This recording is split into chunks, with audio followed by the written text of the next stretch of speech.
일요일 MBC 뉴스데스크 이어서 광주 전남권 소식입니다. 국민의힘이 오늘 서울 수도권 토론회를 마지막으로 대선 후보 경선 일정을 마무리하고 이번 주 투표를 통해 최종 후보를 선출합니다. 먼저 대선 후보를 선출한 민주당은 이번 주 선대위를 출범시킵니다. 여야 대진표가 완성되면 본선 경쟁이 본격화될 것으로 보입니다. 송정근 기자입니다. 서울 수도권 토론회를 마지막으로 경선 일정을 마무리한 국민의힘. 이제 이번 주 시작되는 책임당원 투표와 여론조사를 합산한 결과를 반영해 이번 주 금요일 최종 후보를 결정합니다. 선거인단은 57만여 명으로 과반 확보 여부와 관계없이 1위를 한 후보가 결선 투표 없이 최종 후보로 선출됩니다. 그만큼 주자들 간 막바지 신경전이 예상되고 있습니다. 민심에선 홍준표 후보가, 당심에선 윤석열 후보가 앞서는 것으로 나오고 있지만 조직력 동원과 단일화 변수 등도 남아있어 마지막까지 피말리는 승부가 될 것으로 보입니다. 흠없고 깨끗하며 준비된 후보를 두고 현 정권의 발목이 잡힌 후보를 선택하는 위험을 감내할 이유가 없습니다.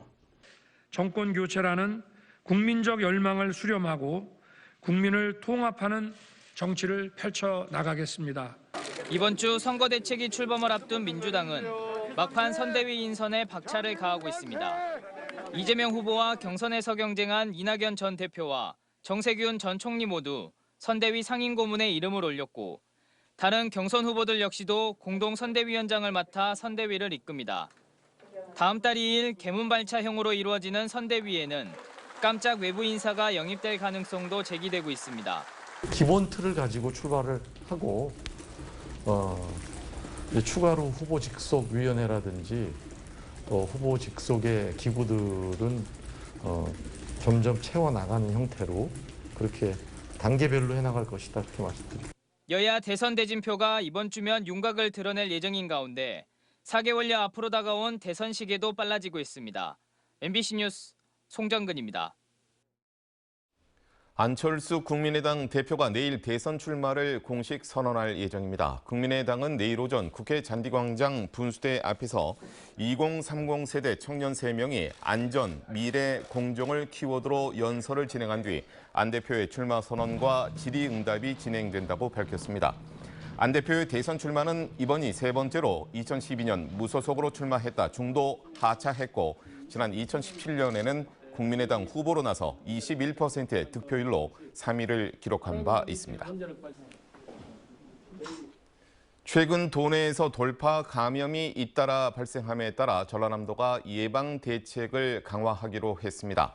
전라남도는 오는 12월까지 60세 이상 고령층과 면역력 저하자, 의료기관 종사자, 기저질환자와 얀센 백신 접종자를 상대로 추가 접종을 확대하기로 했습니다.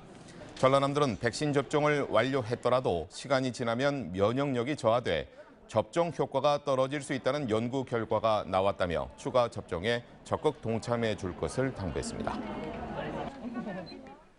전라남도가 코로나19로 어려움을 겪는 1인 자영업자와 10인 미만 사업주들에게 사회보험료를 지원합니다.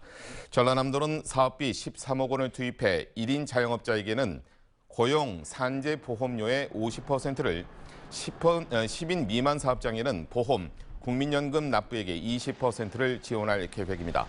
전라남도는 이번 사업으로 모두 15,000여 명이 혜택을 받을 수 있을 것으로 파악하고 있으며 지원을 원할 경우는 각 읍면동 주민센터로 신청하면 됩니다. 두 달여 동안 진행된 2021 광주 디자인 비엔날레가 40만여 명의 관람객을 동원하고 막을 내렸습니다.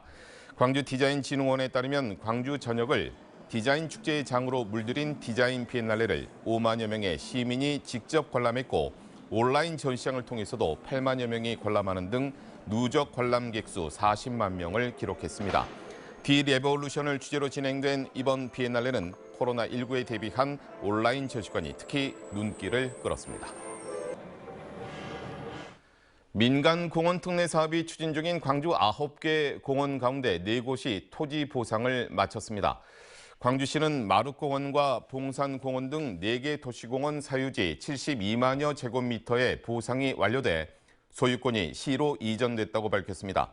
9개 공원의 총 사유지는 640만 3천 제곱미터며 보상 완료된 면적은 28% 정도입니다. 광주시는 7과 송암 등 3곳은 내년 상반기에, 중앙과 중해공원은 하반기까지 토지 보상을 완료할 예정입니다. 이른바 스토킹 처벌법이 시행된 이후 일주일 동안 광주와 전남에서 10여 명이 형사 입건된 것으로 나타났습니다.